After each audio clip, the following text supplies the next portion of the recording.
Fighting games, like pretty much every major genre in the games industry, have their own little grouping that gives rise to subgenres. We've actually touched on some of the existing ones within fighting games in a different video, which you can check out after this one. This is a conversation that has been going on for years, if not decades. There are a lot of different perspectives on this topic, and so your answer can vary a lot depending on who you are talking to. In today's DashFight video, we're not only going to give you our answer as to whether or not platform fighters are real fighting games, but also give you some of the different lenses through which not only the community, but also developers have looked at fighting games and what the subgenre of platform fighters has evolved into. Before we jump into it, however, remember that if you like this video or any of our content, you can always subscribe to the channel and make sure all of your notifications are on by clicking the bell. You can also check out our website, DashFight.com, where you can see articles as well as news, helping you keep up to date with everything in the fighting games community.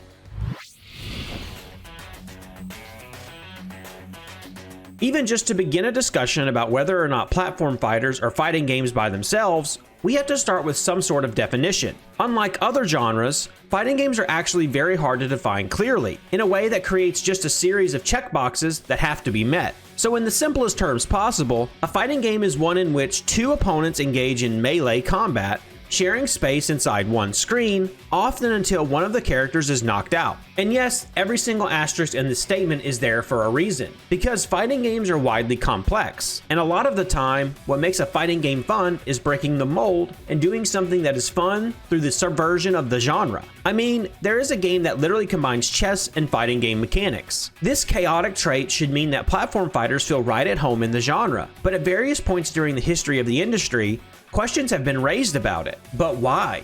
Well, one explanation is that most platform fighters break one too many genre tenets. From the fact that health bars are gone and in their place, percentages of damage taken, the emphasis on air combat, the stages that change the dynamics around cornering opponents, and the size of characters on the screen all contribute to a feeling of otherness between them and the wider fighting game genre. Yet, we think there might be a completely different culprit to this divide.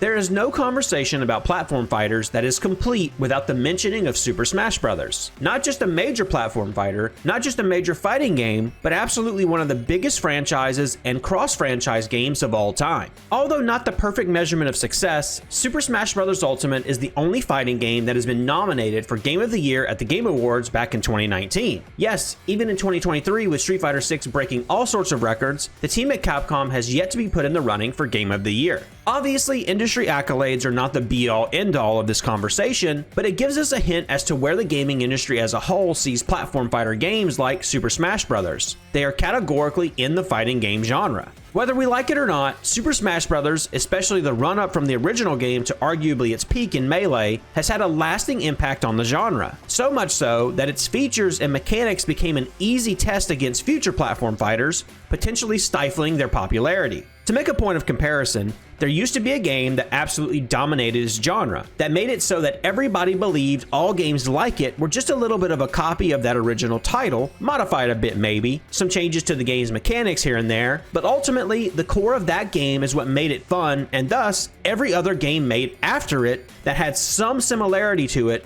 would be called a clone of it. Of course, I'm talking about Doom and Quake, which very quickly gave rise to an entire subgenre called Doom and Quake clones, which, over many years, developed into what we now know as first-person shooters. For a very long time, platform fighters were simply called Smash clones. They were all a copy of Smash Bros. Of course, now, with many more years of developers iterating on the idea of Super Smash Bros., we are getting more and more interesting takes on the genre. With every new title that comes out in the platform fighting subgenre, the more it feels like its own thing, especially when we consider that some of the innovations that are happening in the core branch of fighting games don't necessarily translate to the advances that are happening on the platform fighter side of things. Post-2020, and given the rise of more platform fighters that really do try to be their own thing, we might actually start to see the genre make a name for itself that manages to be detached from that of Super Smash Bros. Games like Rivals 2, which is building on the success of one of the very first indie attempts at capturing the Super Smash Bros. Magic with Rivals of Aether, a platform fighter which found a loving community for many years and always had a habit of popping up at locals as a quick to pick up game.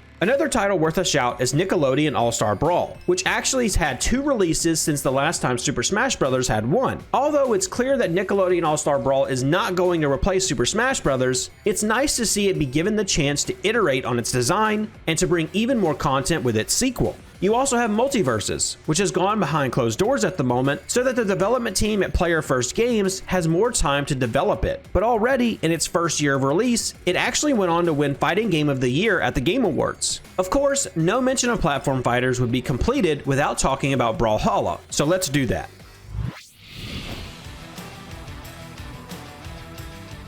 Released nearly a decade ago in 2014, Brawlhalla is most likely the oldest non-Smash platform fighter, a free-to-play one at that. Although originally an indie endeavor, Ubisoft later acquired it, and that is where things started to really kick into gear. Brawlhalla is a product of its time. 6 years out from Smash Brawl, and just a few months shy of Super Smash Bros. 4, Brawlhalla's original release could not have come at a worse time to try to distance itself from the moniker of Smash clone. Even long after, in 2017, when the game entered Steam as a free-to-play title, it could not escape the tag of Smash clone. Dozens of reviews from players and outlets alike found it impossible not to mention its similarities. Yet, now that time has passed, Brawlhalla feels almost nostalgic.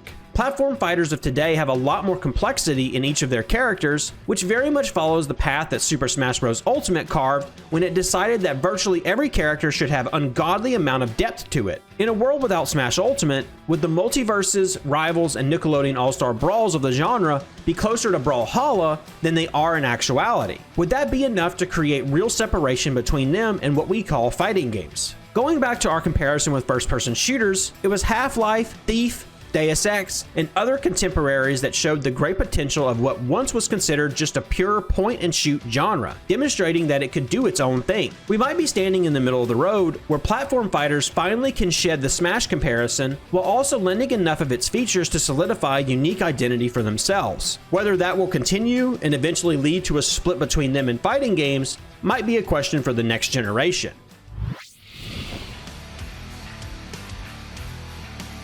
There is one final aspect we want to touch on for this topic, and that is the path pro players in the FGC go through as they compete in their careers. It's very common to see players shift from various titles, even playing multiple ones at the same time. Maybe not at their peak level for both, but it's not a rarity to see these talented competitors join more than one bracket at majors and push for great results on both. But it's very rare for that overlap to occur between platform fighters and other competitors. That is not to say it does not happen. Case in point, Leffen is a brilliant Smash Melee player who has proven a success in anime fighters as well. This actually was a thing across a wider range of fighting game subgenres, with anime fighter pros generally sticking to it, and a similar divide between them and, at the time, the core FGC of Capcom 2D traditional fighters. Thus, Leffen might not be the expectation for too long. Riddles is another major Smash Bros. Competitor that has dabbled in Tekken and Street Fighter. Maybe the years to come will bring a closer union of the pro scene that facilitates moving from one scene to another. Obviously, to us, platform fighters are well inside the fighting game sphere, but depending on where you set your gaze, that overlap might not be as strong. So we want to throw it out to you all in the comments. Do you think this discussion of whether or not platform fighters belong in the FGC is wrapped up by now? Is there a perspective we missed?